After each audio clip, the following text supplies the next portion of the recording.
नमस्कार दोस्तों, share view channel पर एक बार फिर आपका स्वागत है।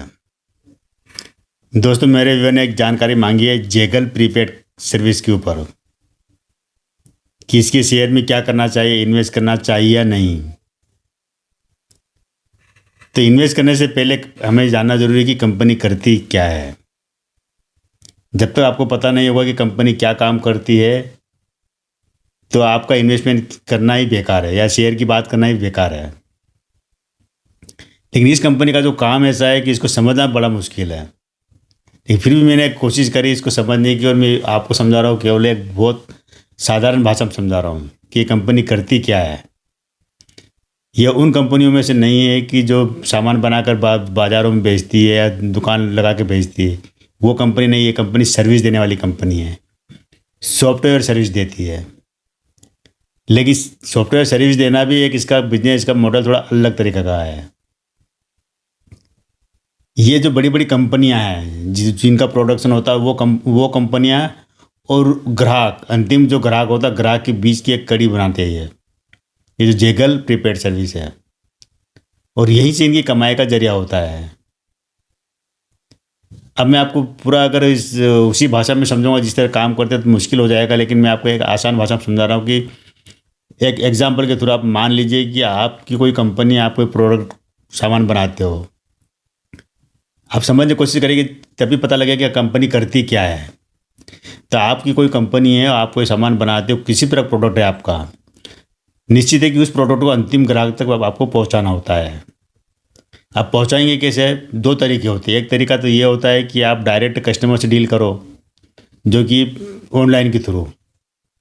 दूसरा तरीका होता है कि आप डीलर, सब डीलर, डिस्ट्रीब्यूटर और रिटेल विक्रेता, इन सब की एक चेन बनाओ, चेन के थ्रू उस कस्टमर तक माल पहुंचाओ। तो इसमें क्या होता है कि आपके दोनों ही स्थिति में खर्चे बढ़ते हैं। खर्चे कैसे बढ़ते हैं कि जब आप डीलर, सब डीलर, डिस्ट्रीब्यूटर वगैरह नियुक्त करते हैं, सबका अलग अलग कमीशन आपको देना पड़ता है, उनको टाइम टू टाइम रिवार्ड देना पड़ता है।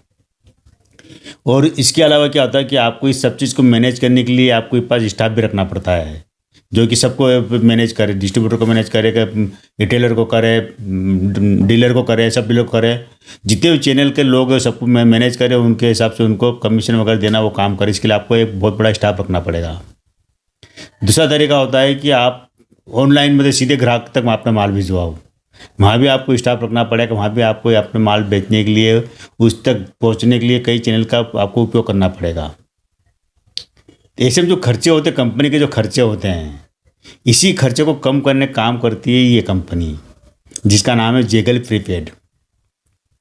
अभी कि ये किस तरह से करती है कि क्या होता है कि ये कंपनी आपके पास आएगी और आपसे कहेगी कि आप जितने भी लोगों को, ये जो डीलर है, सब डीलर है, विक्रेता है, जितने भी सबको आप जो पूरा इनकी बैलेंस शीट का देखते हो, इनका सामान कितना बेचा, कितना कमीशन बनता है, कितना इनका आपने रिवार्ड दिया, मतलब जो जो भी आप इनको भाई कुछ जो प्रॉपर्टी जो देते हो, तो ये सारा काम इसके लिए हम ऐसे सॉफ्टवेयर बनाएंगे कि अपने आप ही सारा काम हो जाएगा, कि आपका माल जाएगा, आपके पास कमीशन आ जाएगा, आपने कितना कमीशन दिया वो आ जाएगा, आपके पैसा आ जाएगा। मतलब क्या है कि जो ग्राहक तक पहुंचने के लिए जितना भी तरीके से काम हुआ है आपके साथ, आपने जो अपना माल बेचा है और जितने भी लोग लगाए, तो अब आपको क्या है कि वो जो स्टाफ आपने जो रखा हुआ था, जो स्टाफ आपने रखा जो कि सब चीज़ को मैनेज करता, अब वो स्टाफ आपको रखने की ज़रूरत नहीं है, बहुत कम स्टाफ रखना पड़ेगा। तो ये जो खर्चा, जो स्टाफ का खर्चा होता है, एक खर्चा कंपनी बचाती है कैसे? सॉफ्टवेयर के थ्रू। कि सॉफ्टवेयर जो सारा काम जो लोग देखते हैं वो काम हो जाएगा, इसके थ्रू हो जाएगा, ऑनलाइन सॉफ्टवेयर के द्वारा हो जाएगा। दूसरा तरीका जो बिजनेस का, जो अब मैंने बताया था, ऑनलाइन आप सीधे कस्टमर को बेचते सामान।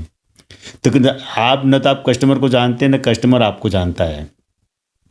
तो वहाँ पर क्या होता है, आपने अगर सामान भेज दिया कस्टमर के पास और कस्टमर पेमेंट नहीं करे, तो सामान भी वो ले ले और पेमेंट नहीं करे, तो क्या होगा? या फिर आपकी कस्टमर ने आपको पहले पैसा भेज दिया है और आपका सामान भेजा हुआ सामान कस्टमर तक पहुंचा ही नहीं हो, तो पहुंच भी, अगर मान लो पहुंच भी गया तो किस थ्रू पहुंचा, तो वहाँ पर क्या क्या होता है, जितने भी तरह के जो कमीशन वगैरह बनता है, जहाँ तक सामान जाएगा, क्योंकि आप तो देने जाओगे नहीं वहाँ तक, किसी न किसी चैनल के थ्रू उस तक भेजोगे, चाहे आप जोमेटो के थ्रू भेजो, चाहे आप अमेजन के थ्रू भेजो, फ्लिपकार्ट के थ्रू भेजो, या कोई चैनल से कस्टमर तक माल भिजवाएंगे तो उसका कमीशन होगा, उसको कमीशन देना पड़ेगा, और वहीं से पैसा कलेक्शन होकर आपके पास आएगा।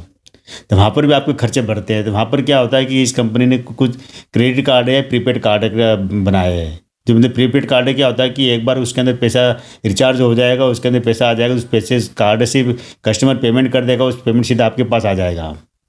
या जितना आपका कमीशन देना चाहते हो, जिसको आप पेमेंट करना चाहते हो, बीच के अंदर जो भी चैनल को पेमेंट करना चाहते हो, वो उस कार्ड के थ्रू मतलब क्रेडिट कार्ड के द्वारा, बैंक के द्वारा पैसा उसके खाते में चले जाएगा। बैंक से ही कस्टमर जो पैसा भेजेगा उसी बैंक के द्वारा होते हुए वो पैसा आपके पास आ जाएगा। कहने का मतलब ये है कि ये जो कंपनी जो काम करती है, इससे कोई तो कस्टमर को फ़ायदा ना हो के केवल क्या, तो जो बड़ी बड़ी कंपनियां होती हैं, कंपनियों के लिए फ़ायदे काम करती है, उनके खर्चा बचाती है, उनकी मैन पावर बचाती है, और उनका सबसे बड़ी बात है कि उनके सामान को मतलब एक सुरक्षित जो पैसे का लेन देन होता है, ट्रांजेक्शन होता है, एक सुरक्षित होता है उसमें। इसमें दूसरी सबसे बड़ी बात यह है कि इनके पास जो कस्टमर का जो डेटा वगैरह जो आता है, उस डेटे को भी सेफ रखते हैं। इसी तरह ये काम करते हैं, और इनके साथ कई लोग जुड़े हुए हैं, करीब 2400 के आसपास, 2400 के आसपास इनके साथ लोग जुड़े हुए हैं। लोग जो मतलब जो विक्रेता जो माल बना के बेचते वो है, जो सर्विस देने वाले कंपनियां वो जुड़े हैं।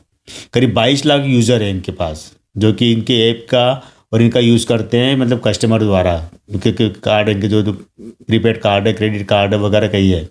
इसके अलावा बैंक जुड़े हुए हैं, जहाँ से बैंक का ट्रांजेक्शन होता है, जैसे यस बैंक है, ICICI बैंक है, इस तरह के बैंकों के साथ जुड़े, बैंक से मतलब जो पेमेंट का लेन देन होता है वो इनके साथ जुड़े हुए हैं। कहने का मतलब ये है कि ये जो कंपनी का जो काम है, एक जो डिजिटल इंडिया हमारे भारत सरकार ने चला रखा डिजिटल इंडिया, जहाँ पर कि मतलब कैश की बजाय सारा लेन देन ऑनलाइन हो। लेकिन ऑनलाइन सबसे ज़्यादा कि धोखाधड़ी से बचने के लिए, एक विश्वास जमाने के लिए ऐसी कंपनी की ज़रूरत पड़ती है जो कि दोनों के लिए काम करे, कस्टमर का पैसा भी सुरक्षित रहे और अंतिम जो मालिक तक पहुँच जाए, और मालिक ने भी जो माल भेजा है वो माल का कस्टमर दे जाए और मालिक को पैसा मिल जाए। यानी कि दोनों के बीच की कड़ी का काम करती है कंपनी, और इसका जो सॉफ्टवेयर जिन्होंने बनाते हैं वो सॉफ्टवेयर काम करती है। अब आप मेरे ख्याल से समझ गए होंगे कि कंपनी का बिजनेस क्या है, किस तरह से इसका भविष्य भी क्या रहेगा, क्योंकि डिजिटल मार्केटिंग का ज़माना है, और प्रीपेड सर्विस हर जगह होती है, चाहे आप जोमेटो से बुलाओ, चाहे स्विगी से बुलाओ, चाहे आप फ्लिपकार्ट से बुलाओ, कैसे बुलाओ, आपको प्रीपेड भी आप पेमेंट करना पड़ता है, पोस्टपेड भी करना पड़ता है। पोस्टपेड होता है बिल आता है बाद में, कि आप डिलीवरी लेने के बाद पेमेंट करो। तो ये सारी जो ऑनलाइन सर्विस वगैरह होती है, वहाँ पर इसी कंपनी की ज़रूरत ज़्यादा बनेगी, और आने वाले दिनों और भी कंपनी आएगी।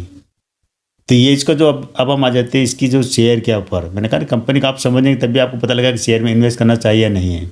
अजय नैन ने इसकी शुरुआत की थी 2011 में, एक मामूली से कुछ लोगों के साथ मिलकर शुरुआत की थी। अभी भी इनके पास ज़्यादा स्टाफ नहीं, केवल 250 लोगों का स्टाफ है मात्र, और करीब 2400 के आसपास इनके पास जो ग्राहक जुड़े हुए हैं। 22 लाख इनके जो चीज़ों को यूज़र है यूज़ करते हैं कस्टमर वो। इसके अलावा इनके देश में 6 जगह, मुंबई, पुणे, हैदराबाद, बेंगलोर और गुड़गांव, 6 जगह इनके कार्यालय है। रेवेन्यू की बात करेंगे तो शेयर की बात करें तो अभी 280-85 रुपये इसकी शेयर की प्राइस है, मतलब 2023 में शेयर मार्केट में लिस्ट हुआ है। तो हम लो की बात करेंगे तो 156-57 रुपये का लो रहा जो इसका लिस्टिंग के समय हुआ था, और हाई रहा है करीब 390 रुपये का हाई रहा है इसका। ये सितंबर-अक्टूबर 2023 में ही मतलब शेयर मार्केट में लिस्ट हुआ है। तो 2011 में कंपनी बनी, 2023 में शेयर मार्केट में लिस्ट हुई, और शेयर की जो प्राइस IPO में शेयर की प्राइस रखी गई थी केवल 164 रुपये के आसपास, और इसी के आसपास ये शेयर लिस्ट हुआ था। बाद में ऊपर गया, बाद में इसमें जो प्रॉफिट बुकिंग आ गई है।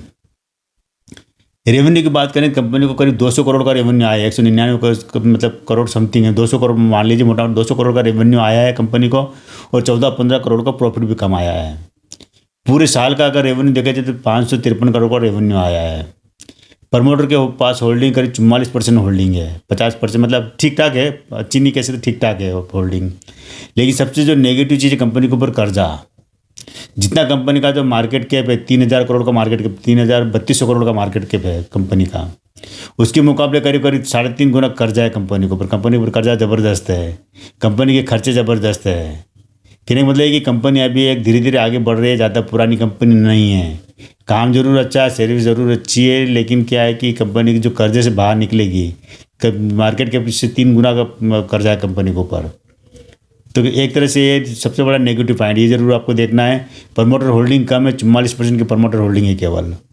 ये प्रमोटर होल्डिंग हो सकता है कि अपना ये कर्जा उतारने के लिए आगे पीछे इनको अपनी होल्डिंग बेचना पड़े, क्योंकि मालिक इनकी जो रेवेन्यू का जो अच्छा इनकी जो कमाई का जरिए क्या होता है ये बता दूँ मैं आपको, कि हमें ये भी जानना है कि कंपनी चले तो कमाई कहाँ से होगी। तो इनको दो तरह से कैसे कमाई होती है। पहली कमाई क्या से होती है, जिन कंपनियों को सर्विस देते हैं, बड़ी बड़ी कंपनी जो माल अपना भेजती है, तो उनको जो सर्विस देते हैं तो उनसे कुछ चार्ज करते हैं, वही चार्ज इनके कमाई का जरिया होता है। दूसरा होता है कि जो बैंक, जिस बैंक के द्वारा या जिस पेमेंट गेटवे के द्वारा पेमेंट पहुंचता है मालिक तक, जिनसे माल का पेमेंट पहुंचता है, तो उस समय क्या कि बैंक से इनको कुछ जिस भी बैंक से टाइप हो, जिस गेटवे से टाइप हो, वहाँ से इनको 1-2% का कुछ इनको कमीशन मिलता है। वो इनका कमाई का जरिया है। ये कोई इनका कोई सामान बेचते नहीं है, इनका कोई प्रोडक्शन नहीं है, केवल ये क्रेडिट कार्ड वगैरह का इस तरह काम करते हैं, प्रीपेड कार्ड काम करते हैं इस तरह, और सॉफ्टवेयर बनाते हैं और सॉफ्टवेयर की सर्विस देते हैं। करने से पहले आपको ज़रूर सोचना चाहिए कि इन्वेस्ट करना चाहिए या नहीं। शेयर कंपनी के जो साइज़ के हिसाब से बहुत महंगा है। इसके अगर आपको ये आईपीओ प्राइस से भी नीचे में, तो आईपीओ प्राइस भी इसकी महंगी लग रही थी, लेकिन उसके भी अगर नीचे मिलता है, करीब ये 164 रुपये से नीचे मिलता है, तब आपको इन्वेस्टमेंट करना चाहिए। अभी इन्वेस्टमेंट करेंगे तो आप शायद फंस सकते हैं इसके अंदर, लेकिन अगर आपके पास पेशेंस है, 5-10 साल के लिए पेशेंस है, तो आप ज़रूर करिएगा। ये केवल आपकी मर्जी रहेगी, मेरी तरफ से कोई फोर्स नहीं है। तो आज केवल दोस्तों इतना ही। उम्मीद है कि जो आपने जेगल प्रीपेड के बारे में जानकारी चाहिए थी आपको मिल गई होगी, और आपने इन्वेस्टमेंट किया है तो अपने इन्वेस्टमेंट को बचाइए। प्रॉफिट में हो तो बुक कर लीजिए, लॉस में हो तो थोड़ा सा वेट करिए। आज के लिए इतना है दोस्त, थैंक यू। कल फिर मिलते हैं हम एक नए वीडियो के साथ, नई जानकारी के साथ।